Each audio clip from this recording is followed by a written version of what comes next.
Rice lumpia wrapper. Yes po.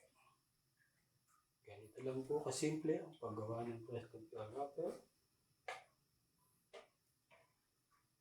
Hinahalo lang po ang mabuti ang mixture. Kung saan ginawa na natin kanina, nakaluto na nga tayo ng konti. Sa pagpapatuloy ay papakita ko sa inyo kung paano ito niluluto o ginagawa. Oops. Tingnan mo ako ng gawa. Medyo hindi maganda sa pagkagawa. Pero ito, kailangan matantan mo ang apoy. Yes. Yung init ng apoy na magluluto sa kanya. Yes, yes, yes.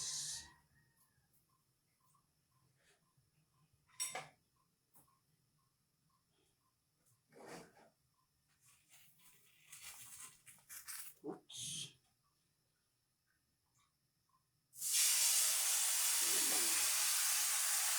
Ikot-ikot lang ngayon, no? Tapos, dito.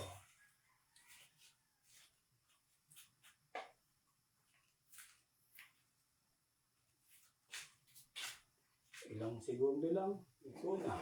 Oh.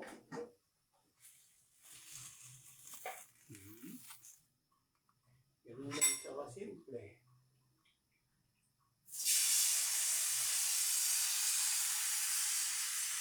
Hindi ako gumagamit ng titlog pag nagluluto ako ng lumpia wrapper.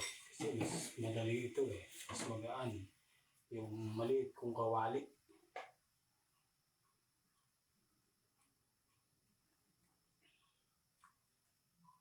Next.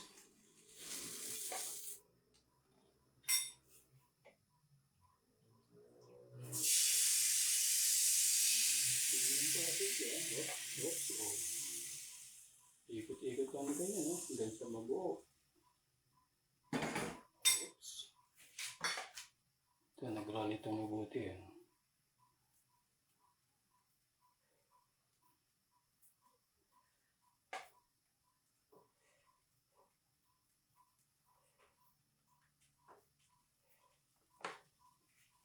Ito natin naman pag malamig na.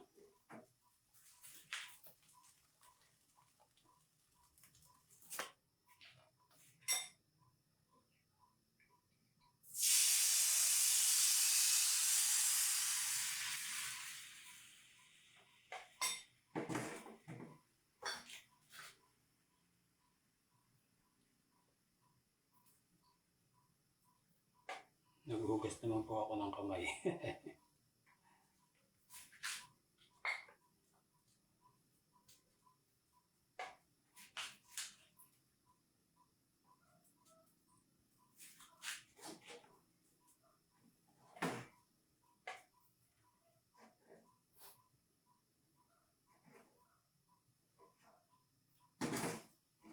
Oops.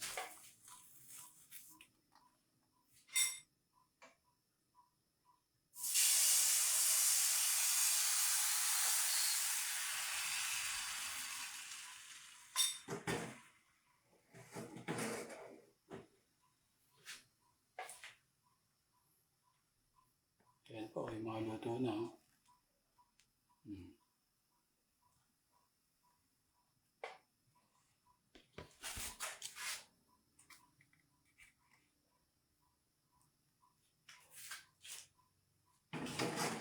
Yes. Oops. Baliktad lang natin si ganyan. Para makinis yung nasa ilalim. Pag nilap natin yung luto, makinis yung nasa labas.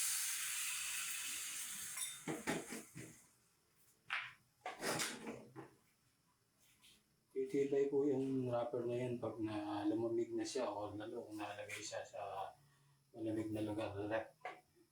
Huwag naman sa freezer. Sa rep lang po pwede. Kasi mabubuo masyado pag sa freezer eh. Talagay lang ng konti sa rep. Para maganda yung pagkakabuo na. Titibay yung wrapper. pagka napalamigan. So ngayon, malambot siya, pwede siyang masira dahil mainit na kaluluto. Oops.